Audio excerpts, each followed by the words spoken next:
Deep Talks, un podcast de BBVA.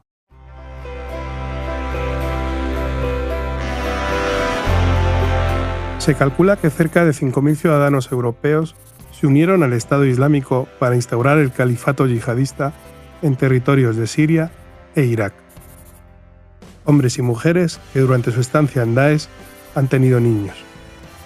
Todos ellos tienen entre 1 y 6 años. Estos hijos de la guerra se encuentran, ahora, en un limbo legal.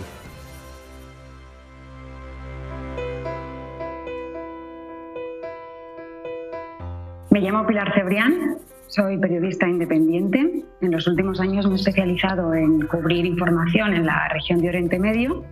Me mudé por primera vez a Egipto en el año 2011 para trabajar, para cubrir unas protestas pacíficas, que en un principio eran pacíficas y que pedían cambios democráticos, y me he terminado especializando en conflictos armados y el terrorismo yihadista.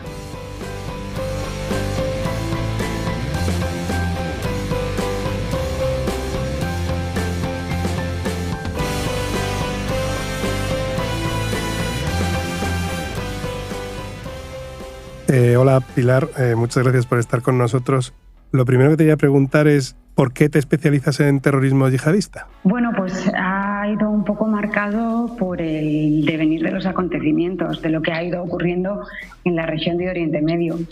Como digo, todo empezó con las revueltas árabes. Yo estaba trabajando en un canal de televisión en Madrid. Y bueno, hubo una serie de reestructuraciones, cerraron el canal y muchos de los trabajadores terminamos en la calle. Y era un momento en el que estaba teniendo lugar un hecho histórico.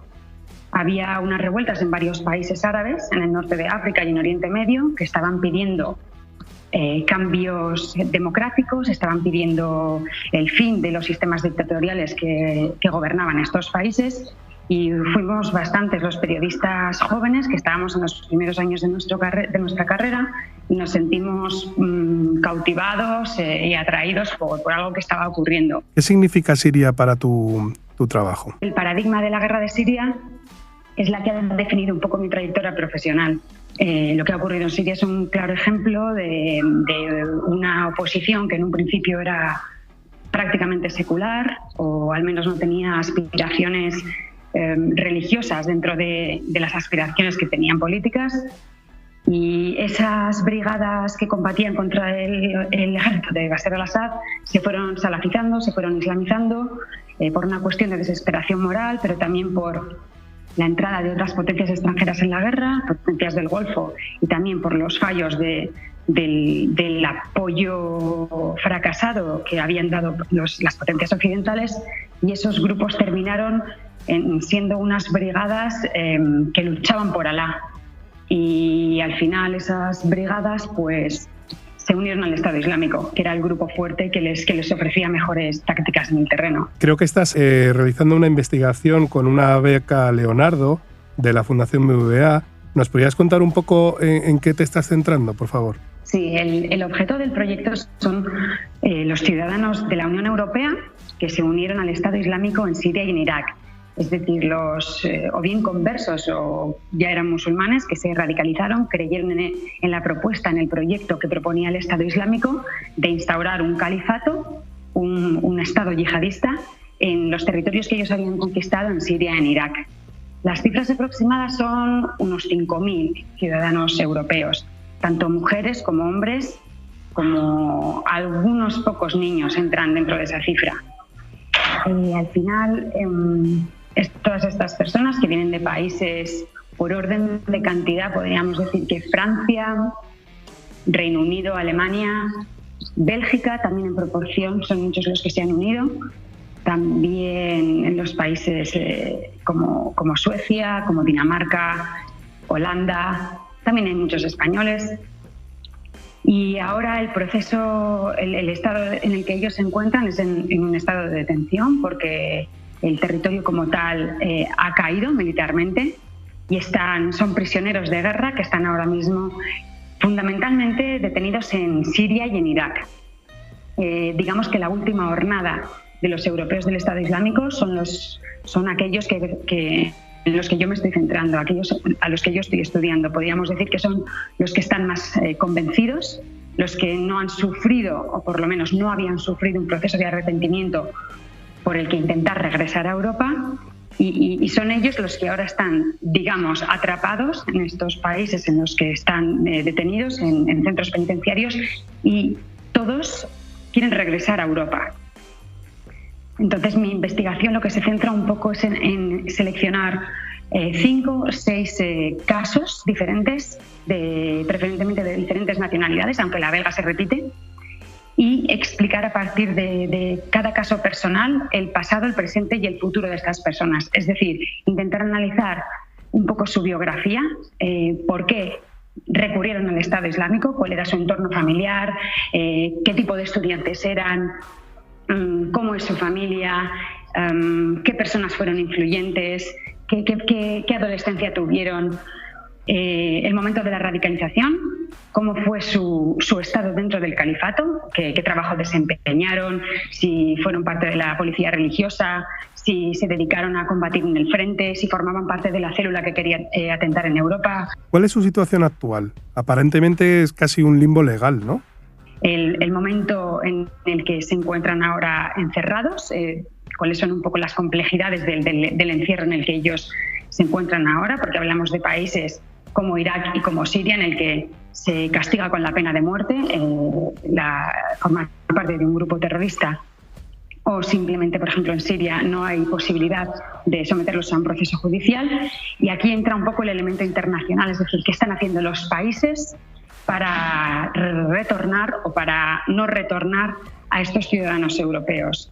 Y el elemento europeo no es baladí, es porque Europa es, digamos, la Unión Europea es precisamente el grupo de países que está siendo más reticente a traer de vuelta a los nacionales que se unieron al Estado Islámico. Países como Rusia, como Kosovo, Estados Unidos, los están repatriando. Europa, desde la caída de Mosul y de Raqqa, de sus principales capitales, se ha negado en rotundo y quiere que sean juzgados y quiere que sean condenados en el teatro de operaciones. Entiendo con lo que estás diciendo que el periplo hacia la yihad no es un camino de ida y vuelta, ¿no?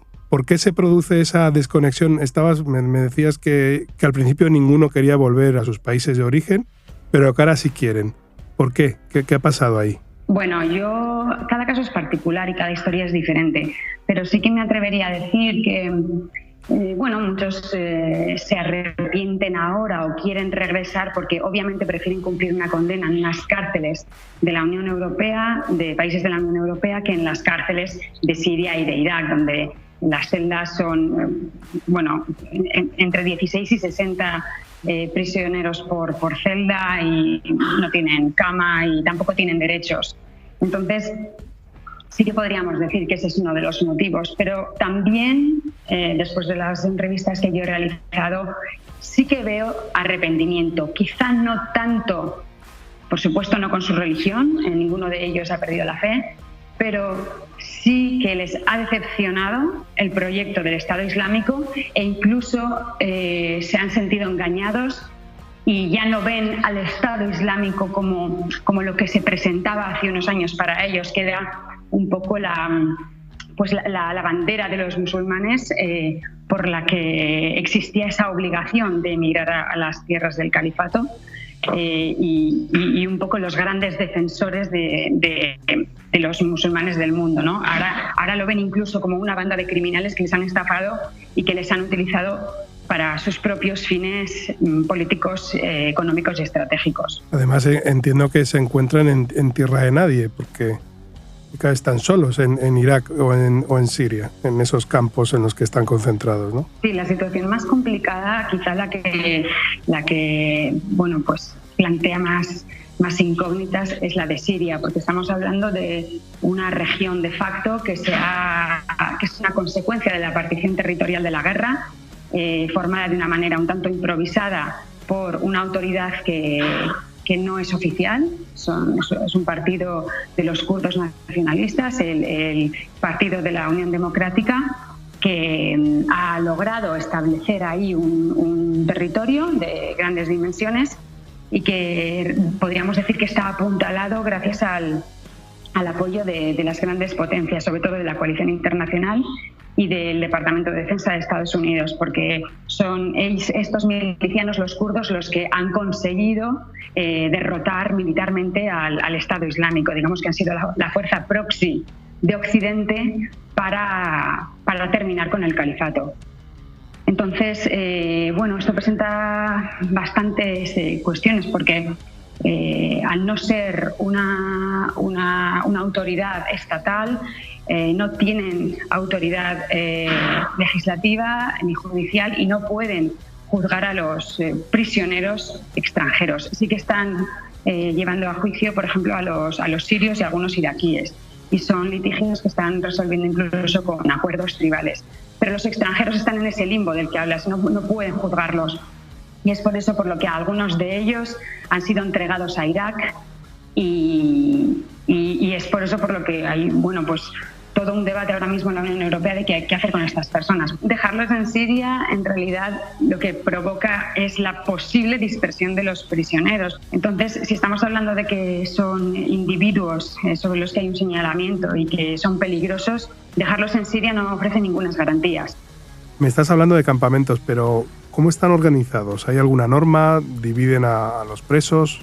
Son zonas en las que están divididas por nacionalidades. Hay una sección que es para los iraquíes, otra es para los sirios y en otra están concentrados todos los extranjeros. Entonces estamos hablando de que hay mujeres alemanas, francesas, españolas que conviven con la chechena, con la tunecina, que entre ellas son amigas de Kazajistán. Entonces esto también favorece a que se establezcan redes internacionales de terrorismo.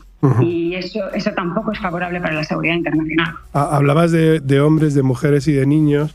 Me interesa, no sé si lo has podido trabajar, es cómo se provocó la captación del envío de mujeres a las zonas controladas por el ISIS. Bueno, muchas veces creo que en Occidente hemos tendido a pensar que casi todas las mujeres eran captadas solteras, pero la mayoría de las mujeres que yo he entrevistado se fueron con su marido.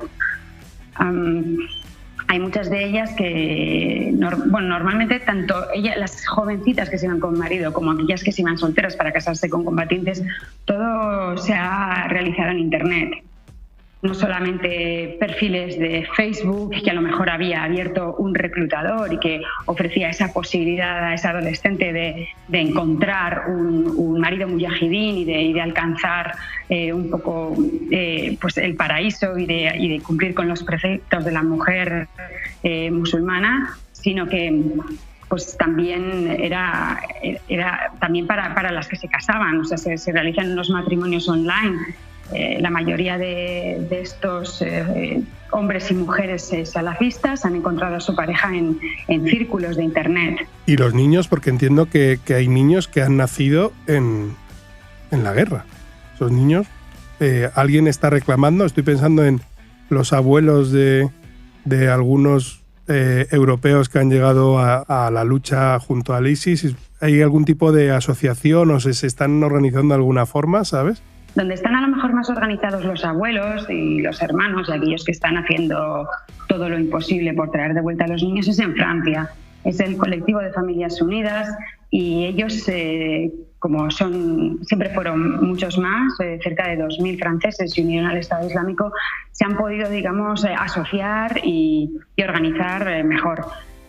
Pero aquí hay muchos elementos porque creo que identificados ahora mismo en los campamentos, en niños europeos hay cerca de 1.200, pero probablemente haya muchos más. Como bien dices, son todos niños de entre, teniendo en cuenta que muchos han nacido en el califato y se fueron en el 2014, pues tienen entre 1 y 6 años, casi todos ellos. De hecho, las cifras que me dio a mí Save the Children es que en un campamento, por ejemplo, en el que hay 70.000 personas, creo que el 70% son niños. es una cifra muy elevada. Entonces, los abuelos los están reclamando, pero el problema es que no hay voluntad política. Los países no quieren hacer un movimiento tan impopular como es el traer de vuelta a Europa, a España, a Francia, a Bélgica, a Alemania, al enemigo público número uno. ¿Son estos niños un problema de seguridad para Europa? Creo que está más que demostrado que nos suponen una amenaza para la seguridad. El problema es que por convenios internacionales a un niño no se le puede separar de su madre. Y lo que están haciendo las madres también en los campamentos para garantizar su regreso a Europa es no querer separarse de los niños. Algunas sí que han dado el permiso para que sus hijas o sus hijos regresen a Europa y ellas se queden allí, pero son casos muy aislados. Me atrevería a decir que serán unos 6 o 7. Y muchas de ellas también saben que si se quedan sin los hijos, su situación va a empeorar, en el sentido de que van a caer en una depresión más profunda y probablemente en el abandono, porque las condiciones de vida en los campamentos son muy precarias, y yo creo que encargarse de los hijos y tener algo que hacer cada día es algo que también a ellas les mantiene vivas. Sería la opción responsable, obviamente, yo pienso, dejar que esos niños regresen a Europa, porque, como he dicho, las condiciones de vida en los campamentos son terribles, y en el año 2019 más de 500 niños han muerto por infecciones básicas como quemaduras, por desnutrición sobre todo, y también por caídas, y porque hay también una carencia de medicamentos. Así que este es un poco, digamos, lo que sería el principio de la repatriación de los yihadistas europeos, que ya está empezando a suceder.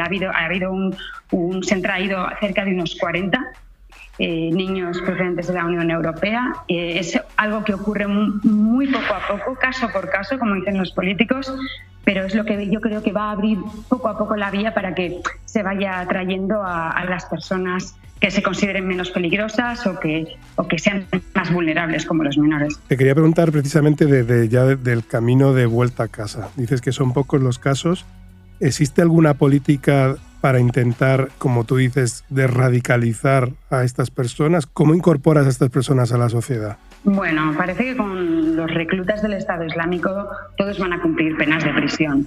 De hecho, los que han retornado en casi todos los países pues están cumpliendo. De momento, ahora mismo están en la cárcel. Dentro de la cárcel sí que hay programas de desradicalización. En cada país es diferente. Aquí en España hay uno que es voluntario en las cárceles, pero el problema es que por ser voluntario hay muy pocos que se acogen a él. Creo que en los últimos 3 años o así son unos 50 reclusos los que se han acogido a él. En otros países como Francia, que siempre están un poco más por delante en este tema porque les ha afectado más, tienen algunos programas que son obligatorios, en el sentido de que los ordena el juez, y de esta manera conmutan parte de la pena. Y son además programas en libertad. Y yo creo que eso es lo que hace falta, porque, como bien señalas tú, bueno, pues es que el entorno carcelario es ya de por sí hostil, y yo no estoy muy convencida de que la plena desradicalización se pueda llevar a cabo dentro de una cárcel. Entonces, poner en práctica este tipo de programas en libertad, que sean programas, como hace Francia, de acompañamiento, en los que se inciden en temas políticos, pero también en temas teológicos, porque al final a estas personas hay que hablarles en su idioma. Yo estuve, por ejemplo, en la cárcel de Amberes, en Bélgica, con un imam que él lo que está haciendo prácticamente es contarle a los retornados, a los yihadistas retornados, todas las mentiras que Daesh les ha hecho creer. Porque al final estos chicos que se han unido al Estado Islámico, y digo chicos porque son millennials, casi todos los europeos, eran unos ignorantes del Islam, no sabían de ciencias islámicas, y han comprado esos hadices, esas aleyas, esos versos del Corán que decía el Estado Islámico que había, pero no han hecho su estudio por cuenta propia. Entonces, aquí están los sabios de las ciencias islámicas que les están diciendo: no, esto no es así. Este verso del Corán te lo han dado manipulado. Este es el final que te han cortado. No es lícito matar. No, si tu enemigo viene en son de paz, tú no puedes aniquilarle. Entonces, creo que hacen falta, creo que es eso, es una conjugación, porque al final este fenómeno es un fenómeno multidisciplinar, en el sentido de que hay un componente político, hay un componente teológico, hay un componente antropológico, social, y creo que son los distintos expertos los que tienen que tratar de cambiar ese discurso radical, de ver que lo que dice el Estado Islámico está totalmente manipulado, y luego ese acompañamiento en la sociedad, si necesitan ir a la mezquita, enseñarles a qué tipos de lecturas tienen que tal, cómo tienen que ver a la mujer, cómo, bueno, pues ir ayudando a adaptarles al país al que viven. Pilar, pues solo decirte que estoy deseando que termines tu investigación y que se vea publicada, espero que en un formato libro, porque yo creo que nos va a ayudar a muchas personas a entender un poco este camino de ida y vuelta de muchos conciudadanos nuestros, ¿no? Sí, va a ser un libro que seguramente será publicado este año y espero que lo leas y que te guste y que lo disfrutes. Muy bien, pues muchísimas gracias, Pilar. A ti. Esta égida del siglo XXI tiene muchas víctimas. Como dice Pilar Cebrián, las mentiras de Daesh garantizaban una tierra prometida que se ha convertido en el infierno terrenal, para ellos y para sus hijos.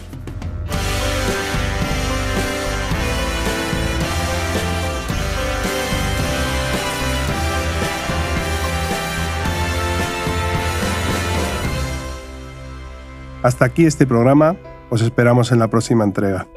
Recordad que podéis suscribiros a todos los podcasts de BBVA en iVoox, Apple Podcast, Spotify y Google Podcast, además de seguir toda nuestra actualidad en bbva.com. Un saludo.